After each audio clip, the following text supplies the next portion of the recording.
Hey everyone, happy Monday to everyone, and I hope everyone is doing great. Just decided to take the weekend off and do a couple of other things. So the reason why there was no episodes during the weekend, but lots to cover. And I'm probably not going to go chronologically. I'll probably just jump around here and there to talk a little bit more about what's going on. And I'll start out with the one that a bit near and dear to my heart. And it's just tough to see this Colombia side play, man. It is tough to see them play. But now, here's the thing, okay? And I might end up getting a bit long-winded on this topic and many others throughout this episode. Let's keep in mind one thing, okay? The Colombian press right now is talking and clamoring for James Rodriguez to miraculously come back and save the day. It's not going to happen. People tend to, in times of need, in times of necessity, people end up overlooking certain things. And what people end up overlooking in the case of James Rodriguez is that he's not 100%. There is a reason he's not 100%. And there's contradictory issues here and there. It could be because he doesn't get along well with Reynaldo. That might mean that Everton thinks he's 100%, but he's not. And we've seen James at 100%, and he's probably one of the best players around. Okay?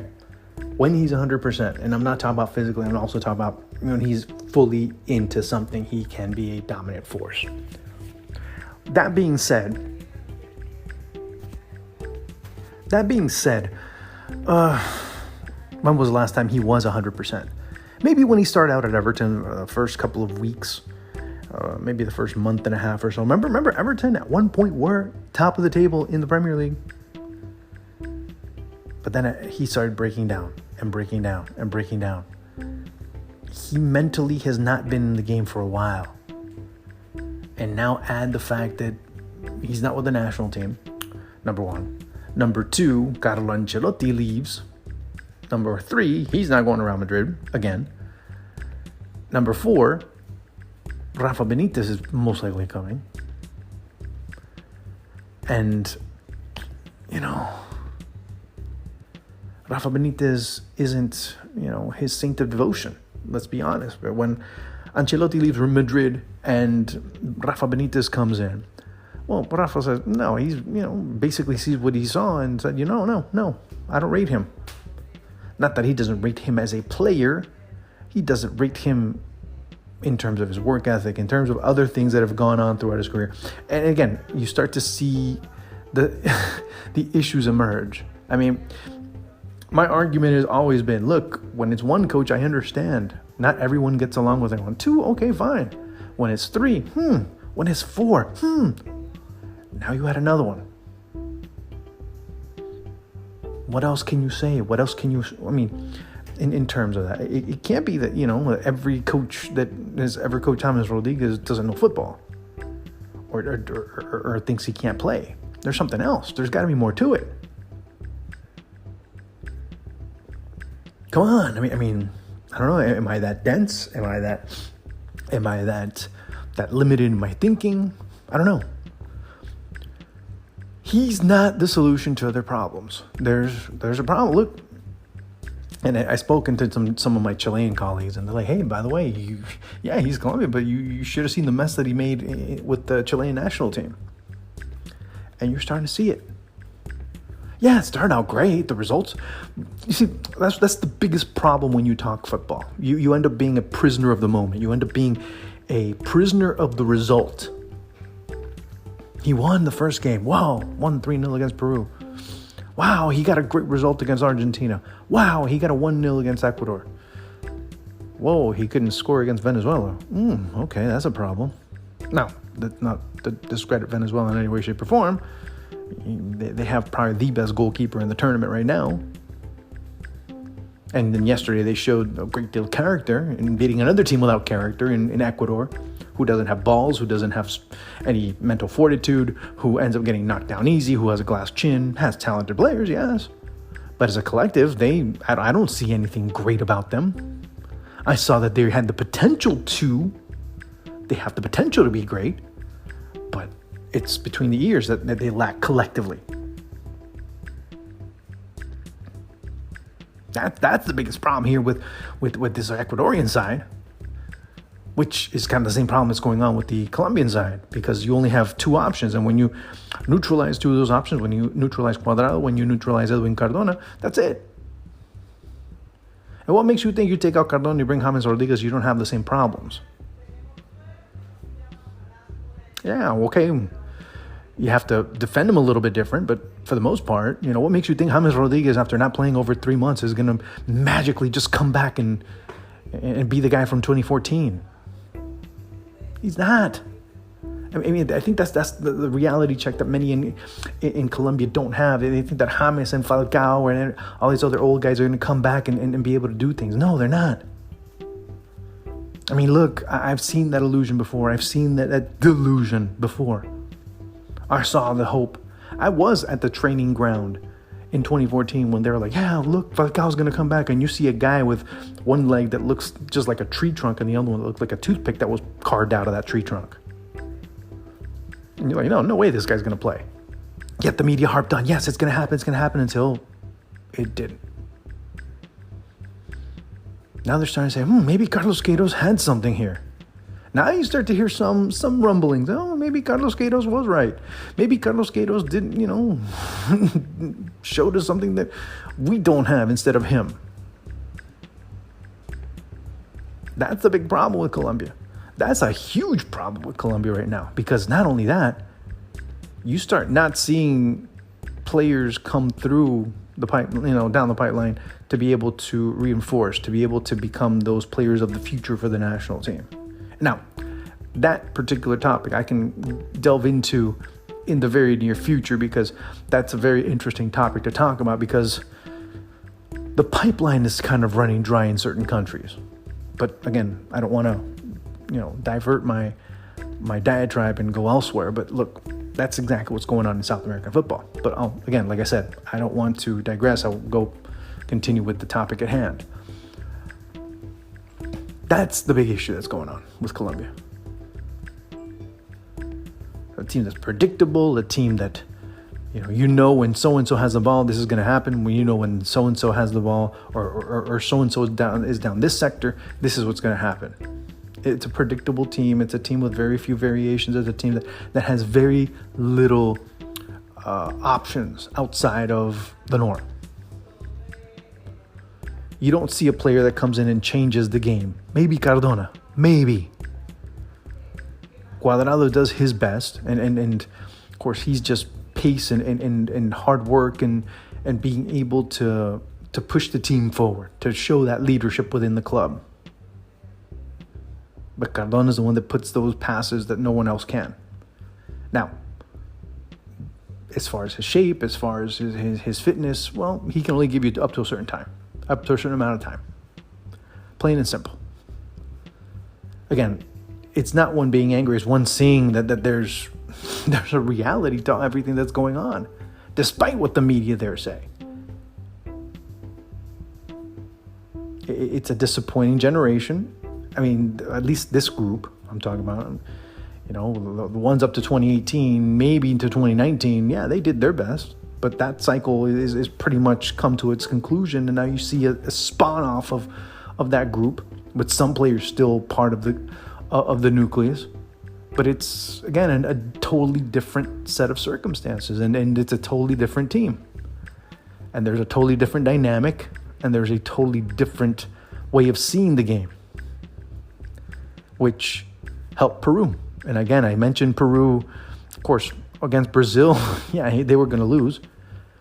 I mean, no one thought like that, but still you saw a Peruvian side that still, throughout this match against Colombia, they were able to pressure, they were able to cause problems, they were able to complicate Colombia, and more importantly, they were able to get a win.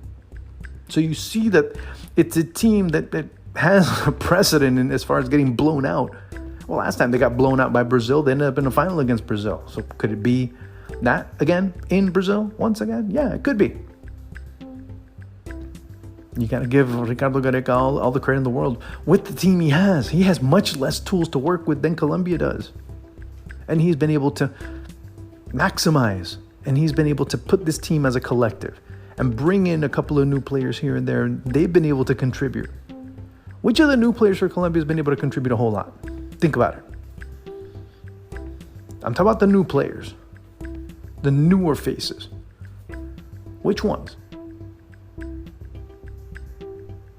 I'll leave you thinking about that one. Think about it hard. Think about it long.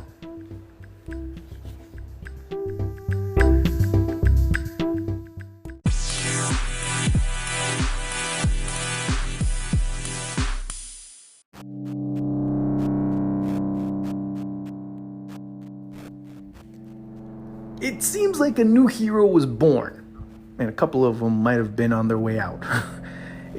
Chile is a wonderfully dynamic soap opera that always gives and keeps giving and never stops giving. A hero was born on Friday with Ben Brereton, and it's I feel it's a feel good story, if you will. I mean, a young Englishman, English father, Chilean mother, and he decides to go play for Chile. And his mother, over the moon, couldn't be more excited. Ben plays against Argentina. Plays a couple of minutes, does very well, plays pretty well. Gets his first start against Bolivia. 10 minutes in, scores his first goal for the national team. He becomes a national hero. I mean, I might be exaggerating a bit, but you kind of understand where I'm heading with this. Of course, songs are made about Ben. T-shirts are made about Ben. Memes are made about Ben. And he's all of a sudden become not the star, but the name for the Chilean national team. Great story. It's one of those things that makes people feel good. Player being able to find himself and all the other things that come with it.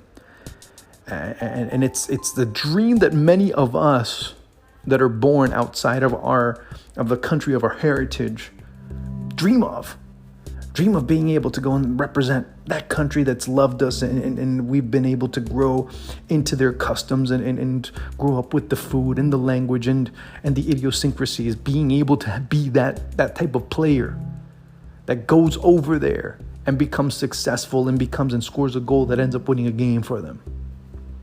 And possibly going to a World Cup. Who knows? That's, of course, still ways down the line.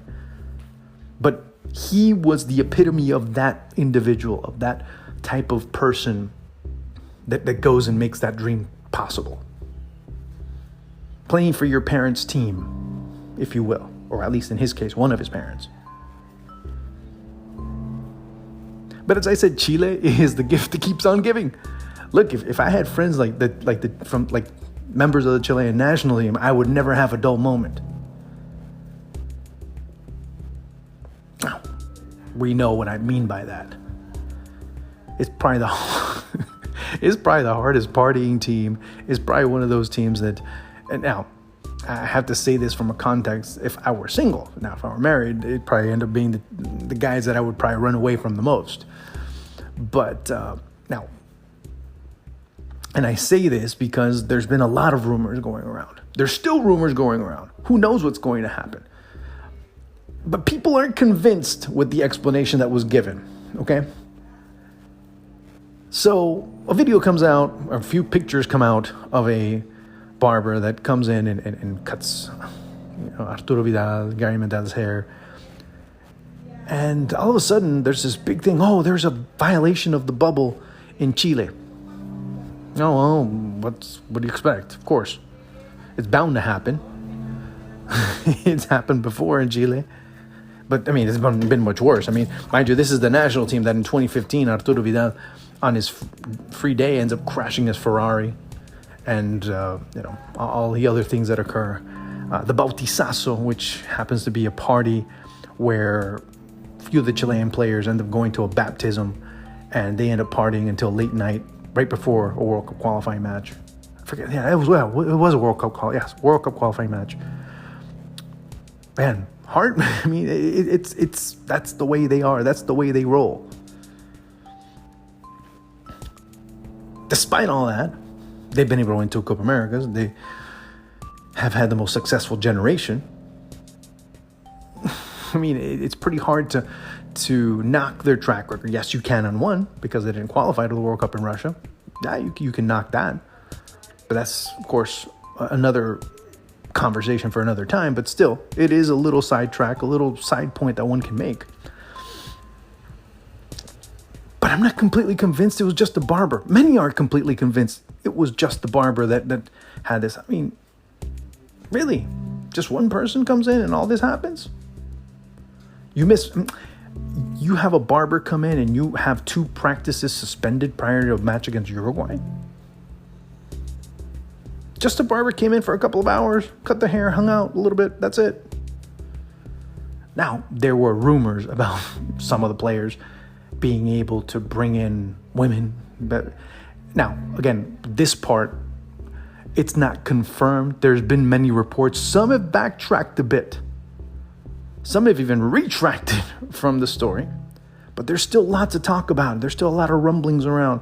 There's still a lot of speculation. Hey, why would one person come in and all this ends up happening? 2 days of practices being suspended. This goes on, that goes on. Players were possibly going to be kicked out of the national team. Of course, that was what was being said at the moment. Hey, let's blame it on the barber. Probably the easiest way out. Right? Hey, I mean, think about this. I mean, not even in the most serious of infractions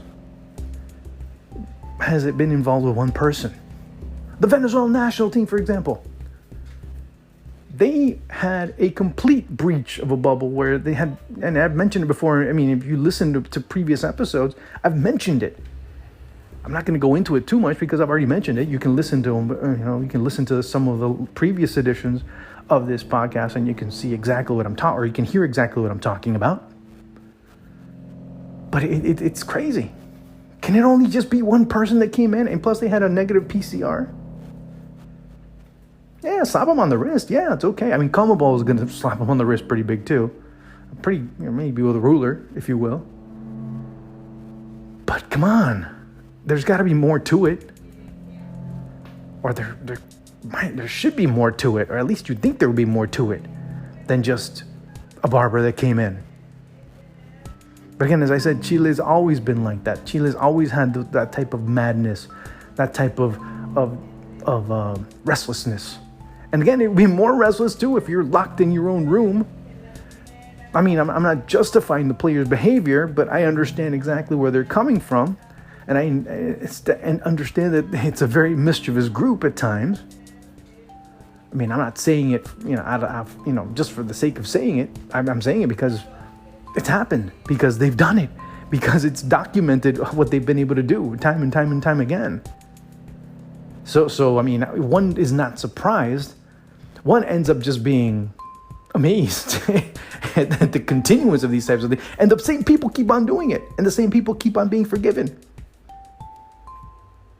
So, again, that's why I say that Chile is the gift that keeps on giving.